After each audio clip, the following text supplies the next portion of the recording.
Ticked off now. Well, we did meet with the governor and his staff. We did receive an offer from them. I think they'll come out and give that to you momentarily. They've taken a little different direction and a little different concept in trying to work out the differences on the numbers.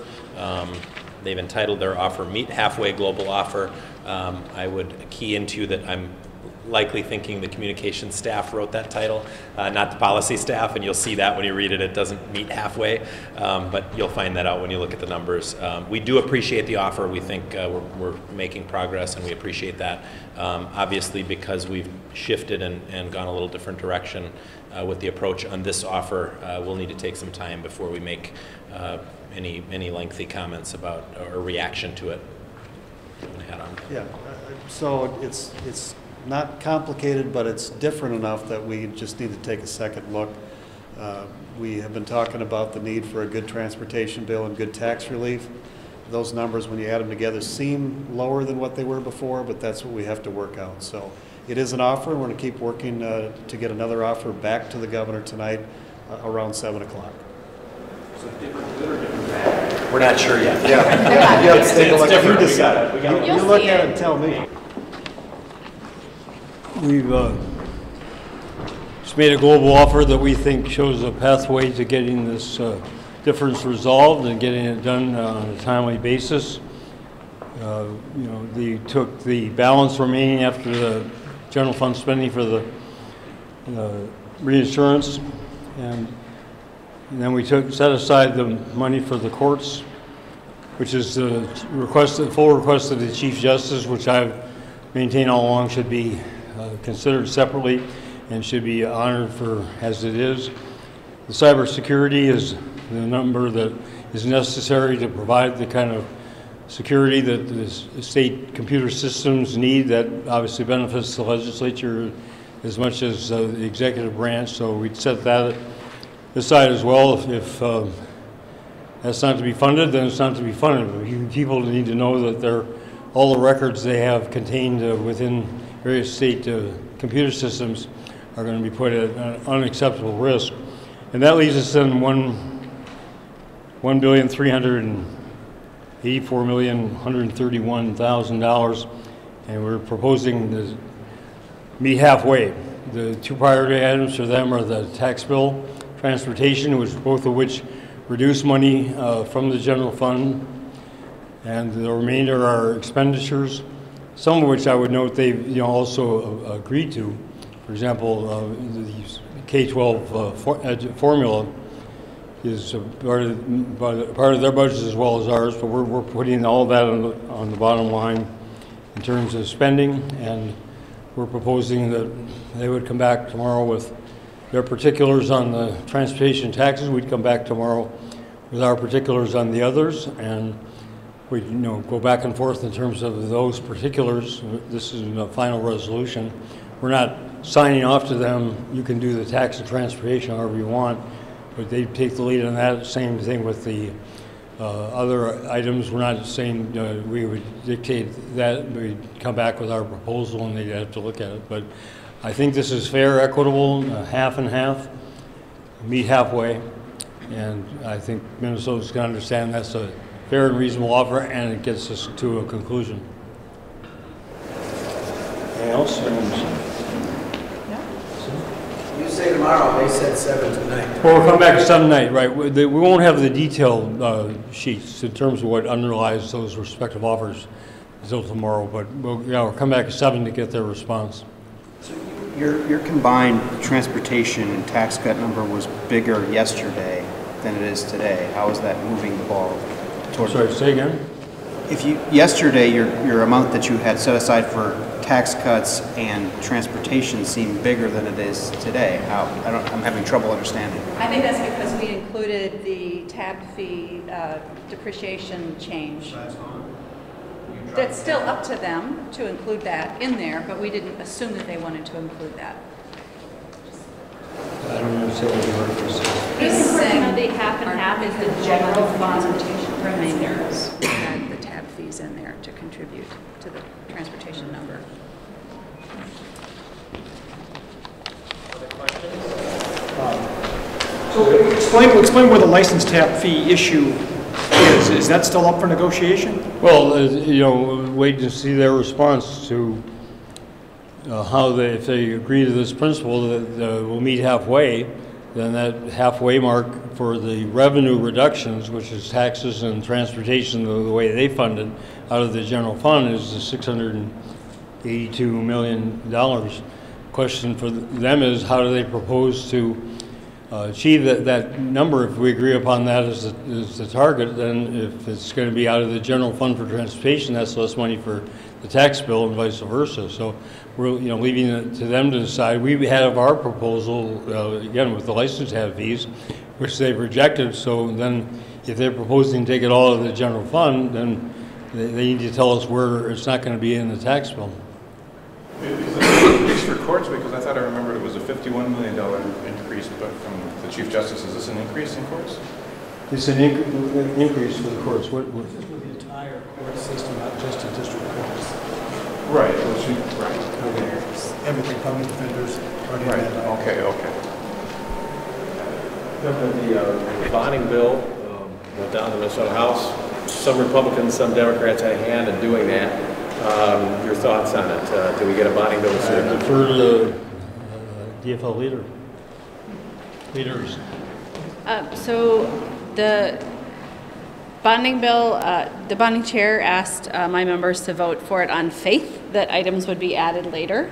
And I said that the way that we should pass legislation is we should see the full bill in writing, the full spreadsheet in writing before anybody votes in favor of it. We're not taking a leap of faith on the basis of what happened with the tax bill and the bonding bill at the end of last session.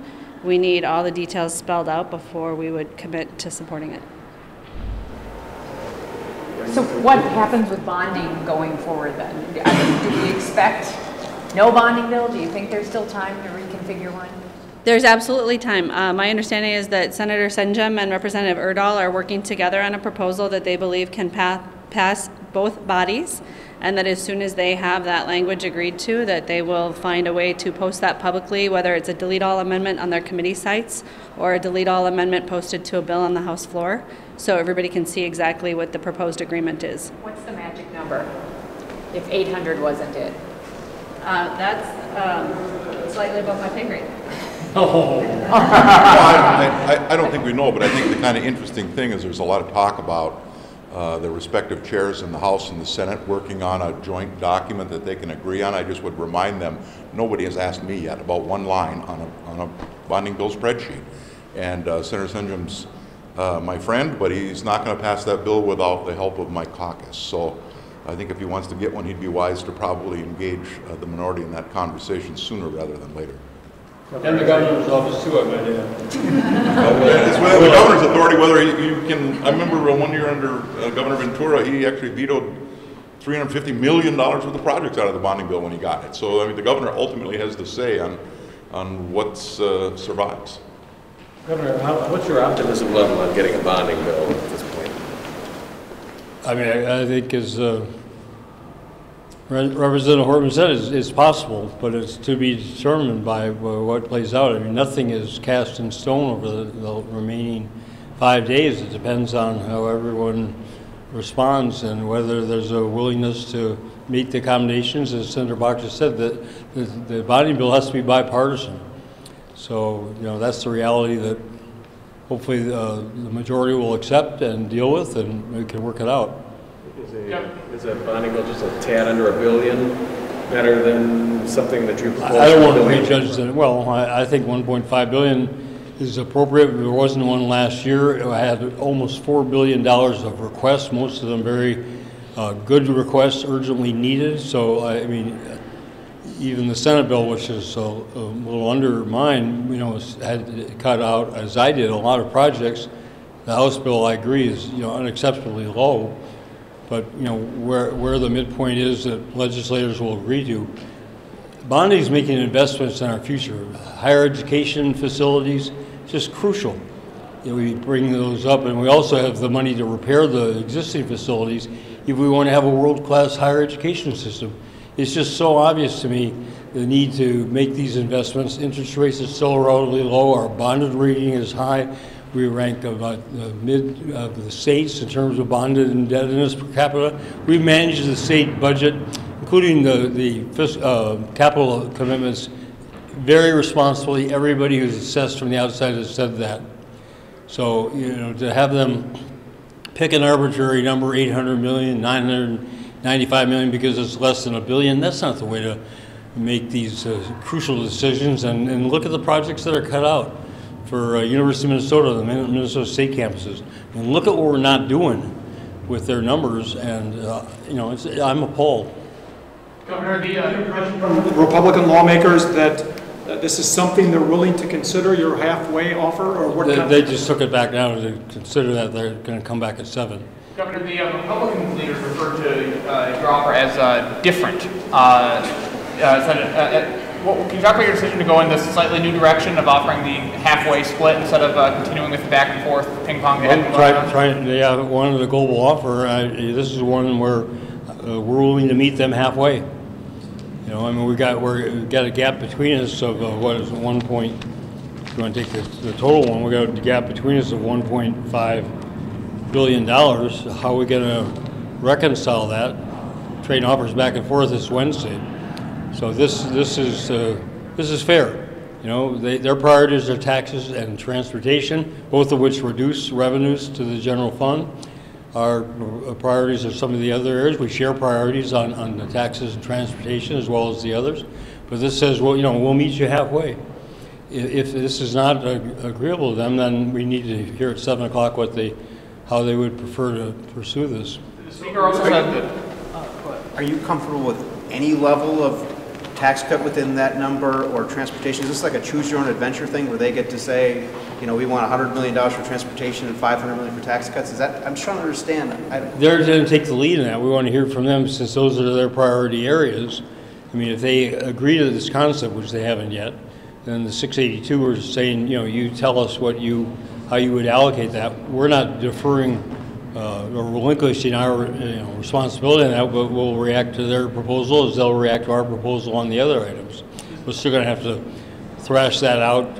If we were to proceed on this basis, we'd thrash it out tomorrow, but we could get it done in time for the revisor to get these bills put forward. And you know, as Senator Bach was saying, they have to go back to I mean, I don't understand the technical procedures, but they have to, you know, the conference committees have closed, so they have to, I mean, we got to get this done in short order if we're going to they're going to meet the deadline next Monday. The Governor also said about this offer, quote, it doesn't meet halfway, which I guess was referring to setting aside courts and cybersecurity before doing the split. If they want to, I mean, again, they can come back with an offer. If they want to reject doing anything in cybersecurity, then we'll reject it. But quibbling it down is not going to do it. We're going to be honest with the people of Minnesota. If we don't have the resources to provide the kind of cybersecurity protection we think is essential, then we're not going to. Halfway measures are inadequate. Similar to the courts, you know, I mean, if they don't want to fund the courts, then they need to talk to the Chief Justice and the judiciary about their unwillingness to do so. So if they don't agree to them, they don't agree to them. But I think it's would be ill-advised. Quick clarification, Governor. The Senate passed the elections on those bill the other day by single vote. You've already said that you were likely to veto that. Has anything changed on your stance? No, nothing's changed since I took office and followed the lead of Governor Plenty and said that they need any changed election law, campaign finance law needs to pass with broad bipartisan support, and that bill falls decidedly below that requirement. Okay. Governor, is it your hope that by splitting $682 million between taxes and transportation, you force Republicans to consider some amount of new revenue for transportation? I mean, I leave it to them, if they agree to that number, to decide how they're going to arrive there, just as we got to decide on the other 682 how to achieve that. These are going to be really painful cuts, painful for them in terms of what they want to do on tax reductions. It's going to be painful for the people of Minnesota who are not going to get services, education funding, and for people to rely on health and human services. I mean, these cuts are going to be severe on both sides. So the question is, are we going to meet halfway, which seems to be sharing equally that burden of making reductions that none of us want to make, If they're not agreeable to that, then we need to hear at 7 how they propose to do it differently. I'm not going to prejudge that.